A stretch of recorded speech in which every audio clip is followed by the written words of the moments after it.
Hi there. So, I wanted to kind of share with you interesting find which I had while I was working with a few CEOs in the past about a year. And these are some observations which I feel can help a lot of other leaders, and that's the reason of sharing it in this video. So, I'll quickly dive into it right away. Um, I coined this program as the secret code to modern leadership mastery. And the reason I thought of it is because, all of us have the potential to really become the best leader that we can. But what is it that really stops us? I'm sure you've thought about this before, this has come into your mind before.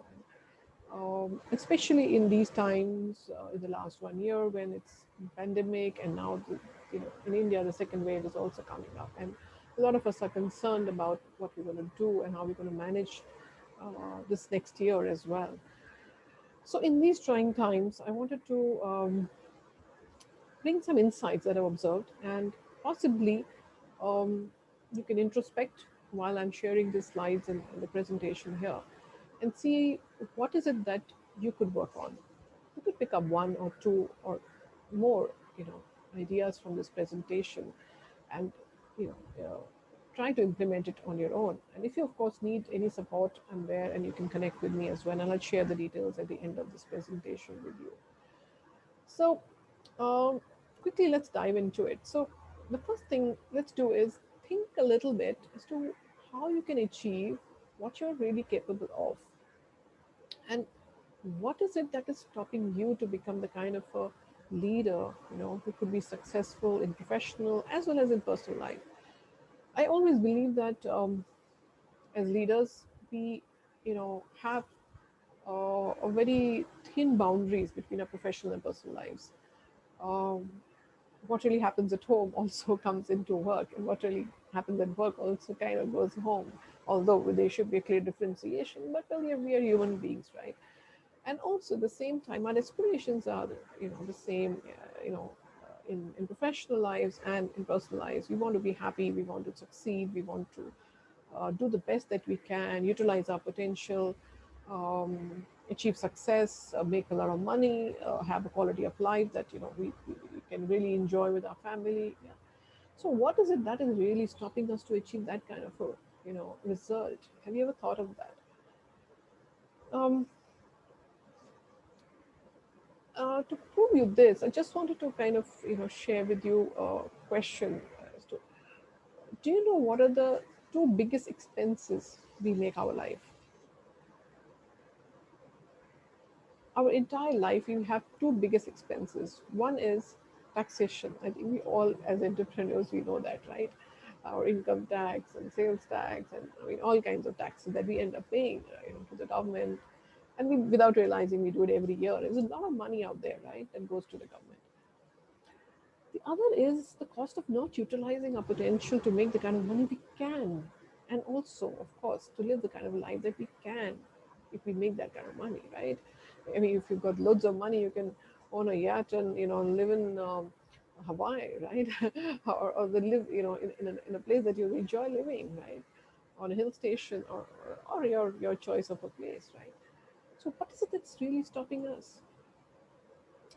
And just to let you know, what kind of a cost would it be really for you if you know you were not utilizing your potential? Have you thought of that? See, most of the big industrialists, you name it, Bill Gates, you name Dhirubhai Ambani, Tatas, Birlas, they're all individuals just like us. They also have 24 hours just like we do. How do they make more money than we do? So there is a thing called quantum leap, right? And I'll share that with you later. But let's just look at what is it costing us? What are we losing out if you're not really able to utilize that potential to become like them? So let's say you want to become a billionaire, and you want to have $1 billion. You have the potential of having $1 billion, but your current income is actually $50,000, right? So the gap or the opportunity loss is $9,50,000. Isn't that quite a lot, right? So this is actually the opportunity that we can lose if we don't understand what is a quantum leap. Quantum leap is really about first visualizing and having a clear vision is one of the first and foremost things these kind of big leaders, big industrialists, achievers who have made a lot of money or have. First is the vision, and then comes the strategy and the action plan, etc., etc. But the first and foremost thing is the vision and the clarity of that vision in their mind, right? So knowing exactly what you want to achieve gives you that quantum leap. It's like the exponential leap which you can have, which in your rational mind you cannot really think of achieving. So the difference is if you think too much of rational stuff, you'll not be able to make that quantum leap, and that is why most of us are not able to become such leaders or people who can really achieve so much in their lives. Anyway, we'll discuss this in another video in more detail, but in this session I want to ask you, what is it that you can change, that you can that can really help you to have and become who you always wanted to become? What is it that few things that you can actually change in your current scenario, in your current business, that can help you to become the kind of a person you can or you always wanted, and to also have everything that you wanted? So let's analyze a little bit the possibilities that can help in increasing your business profits, maybe having a better customer reach, having better relationships, focusing on your personal growth, enjoying your life finally, right? Enjoying your life will only happen when you have all of this, right? Obviously. So, how is it that we can achieve all this? You must be asking, come on, let's just hear it out, right? So, here I am. There are two things which I feel, which I've observed and I've seen, and I'll share with you a few case studies as well. The two B's, as I call it, and the six factors under those beliefs and behaviors. The two B's, as I say. So, what are the six beliefs that are actually stopping us? Um, I'm sure all of us, we have observed many times when you want to really excel in what we want, something stops us, and that comes from our past, from our experiences and our you know knowledge from the past. Some of the examples I'll just share with you today. One leader that I was working with, he is owner of a very large organization that is into education of IT education, technical education, and he has a huge team pan India. And when he came to me, he said, Sunuja, I want to show my team what they need to learn and what they can do better. And when we do an intervention, we usually do a feedback, between the teams and between the peers and the entire 360-degree feedback essentially. So once we did that, we found out that the problem was not that the teams didn't know what to do. They knew everything on the job. In fact, they've been giving suggestions to the CEO as well. But the problem was the CEO wasn't implementing anything that they were sharing. Now, a lot of times we as leaders think that we know everything, but in reality, it may not be true. Right? Another example. This is somebody I was working with, who's a CEO of an event organizing company. They organize different kinds of events, and they're into basically public shows and etc. And um, he came up with with this question of, what do my teams need to learn more so that they can perform better? This is what he asked me. What should I train them on that they can perform better? Um, so my question to leaders, in this situation is, if you're asking this question to your teams, I think rebound that question back to you and ask, what do I need to do to become a better leader for my team? Because teams are a mirror of you, right? And teams will follow who you are. So the question comes back to you. The third example, which I'll just share with you, is this is a gentleman who's a owner of a HR consulting firm, about 20 years plus experience in that business. Um, Now, this is another challenge because many times when we have an experience in the same business over years, we've seen the whole life cycle of that business and we think we know everything about that business. But many times what we are seeing is um, not what we're seeing really. We need to see something which we aren't seeing. And when I started working with him, uh, the business wasn't going so well. The model that he had wasn't really right. um, we we you know I tried telling him many times in our discussions, but he was just not ready to listen. And he learned by himself. When he got, he wasn't working on his business for some time. He was giving it to somebody to manage. But then when nobody was there, everybody left his company, he had to manage it himself. And when he started working on it himself, he realized what was going wrong because he was working on the job himself, right? And that is when he came to me and said, you're right, it's not working. We need to come up with something different, right? So, so this is very important, right? We need to uh, re-look at sometimes as to what we're doing not so right, instead of thinking that everything is right in what I'm doing. Another client of mine who's been into solar panels, he was owner of a solar panel company, it's a family-owned business. Um, always thought that because he started the company right from inception, so obviously he thought that everything has worked this way in the past for me, right? This is how it's always been, and this is how it will always be. So when you're discussing some marketing strategies, he came up with this, oh, this is how it's always happened, this is how we always sold to the client, this is how they bought it. But then the business isn't doing well, so you need to look at something new, isn't it? So are you opening yourself to new ideas, to creative ideas, and to people that can actually help you with this, right? The fact that you're not able to do something, it's obvious that your mind is getting blocked. You need to think out of the box, right? Another client of mine who's been into coaching business, she always thought that my business runs because I'm there. My entire organization runs because I'm there. If I'm not there, it's not going to really work. So I'm like my business is dependent on me, and I am dependent on the business. If I go on a holiday, I can't be free because I can't really be happy spending time with my family because um, they're not, because I'm not there, mentally I'm not there. I'm thinking always about my work, and it's not going to happen. So now this is a self-inflicted problem, right? It's not that somebody told you that, right? But what are you doing about getting your business independent of you?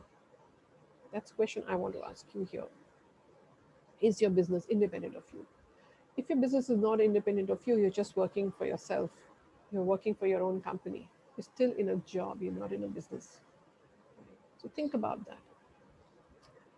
Another client that I was working with, he has an HR consulting training company, and when I worked, with him initially, he came up with this thought that the people that I have are too old, and they're not, coming up with newer ideas. But when I started really working with them, I realized that the issue wasn't about the people, or about the consultants. It's about the leader. What the leader was doing is exactly what the teams were following, and that's what was getting the organization down. So these are some of my case studies, my understanding about the business and what I've seen leaders do mistakes. And the reason I'm sharing this with you is this is real, I can say, jewels of my experiences. And if you can use any of these relevant to you and bring around a little bit of transformation, I'm sure you can see a huge change in your entire business. The other area which a lot of leaders don't consider is about their own behaviors. About the first one I want to say is about focusing on what didn't happen, then what can happen. A lot of leaders are focusing on the past. They try to dissect the past, they try to cut it into pieces and find out what didn't go right. It's good to know that. I mean, I come from process background as well. It's good to know it because you want to better the process for sure. But if you spend 70% of your time trying to find out what's not happening back, what's not happening good in the past, and rather than focusing on what can happen, I think something is really wrong. What we need to really do is reverse the percentage. We need to look at 30% of what didn't happen and 70% of what can actually happen, right? A lot of leaders, we feel that we know everything. So before someone speaks, we have an answer to it. Uh, when you're, as a coach, the first thing we are taught is to listen. And if you're a coach for your team, you need to listen. If you're not listening enough, you're losing out on very valuable information which you don't even know about, right? So it's very important also to know what you should be using by listening and following, right? So when you listen to somebody, it doesn't have to be that you have to follow everything that they're saying, right? You need to decipher, you need to, maybe let them know that, okay, we'll consider it, we'll think about it, we'll come back to you, with a possible resolution, and also what we're going to really implement. So as a leader, you have the power to decide what you want to follow, right?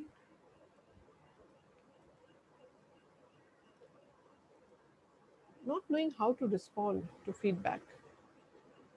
Um, as we have been in the industry for many years, we sometimes feel that, um, we are always right, and it may not be always true also. So uh, one of the leaders, I was working with, and he came to me and he said, this is the feedback my team has given me, and we did a 360-degree feedback, and he said, this is feedback I got from my team, and I'm not really happy about it. Well, I looked at it, the other way around. I said, you know what? The best thing is that they've given you feedback. Many teams don't actually give a feedback to their leaders. They're scared. So here you got a feedback. Let's look at utilizing it in a positive manner and how you can actually engage your teams in a better manner by utilizing this feedback. And when we worked on a strategy, it actually worked like three folds for the team. The team got charged up, and we really started running the numbers. So be very careful about what you're saying no to, is what I'm, mentioned here. Um, of course, we are all human beings. We can get angry, we can get upset about things, but how do you present yourself in front of your team? Remember, they're always observing you, and if you do it right, they're going to follow you. If you do it wrong, they're going to follow you. Besides that, if you react and don't respond, they're going to withdraw, and they will not come forward with ideas and thoughts. Another leader I was working with, and he's a very very strict kind of a leader. Very stiff leader, and when he comes into the meetings, his teams will always. He would ask his teams for suggestions, and they would never respond. They would never get back to him on anything. The reason was that he would always get angry because if they would say something, he would always take it personally, and then that's it. That was end of the whole meeting, and it would never result in any outcome.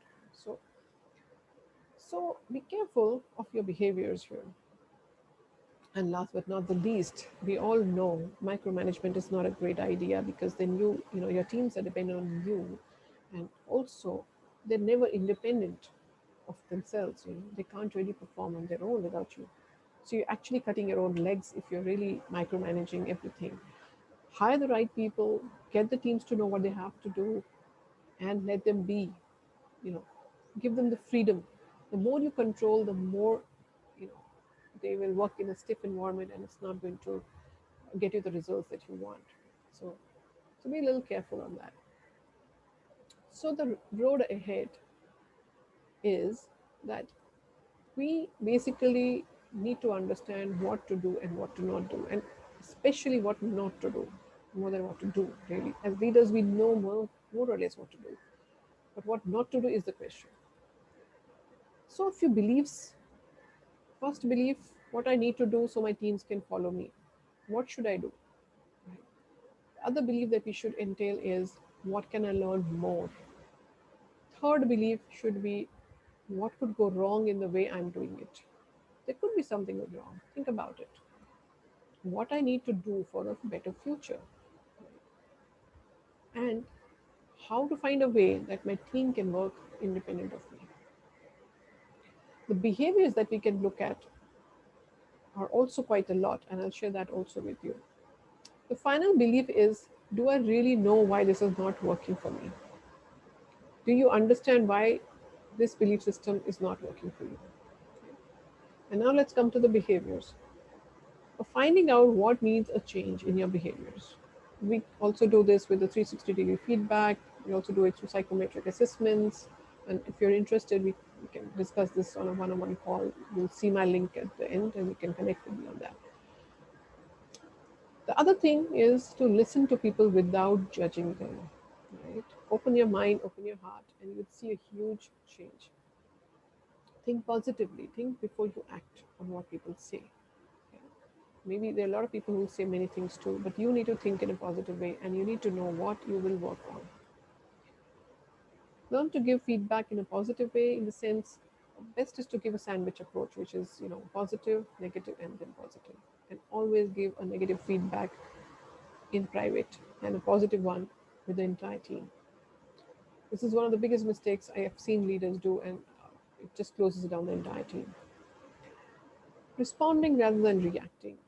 Finding a way that you can just calm yourself in a stressful situation and then think and then answer. Sometimes just sleep over it overnight, or a weekend. Just give yourself a little break and then react on it, okay? And then just, that's it, respond on it, not even react. Respond on it. Giving freedom in managing work, yeah. So give freedom to the people that you have appointed in your team and trust them.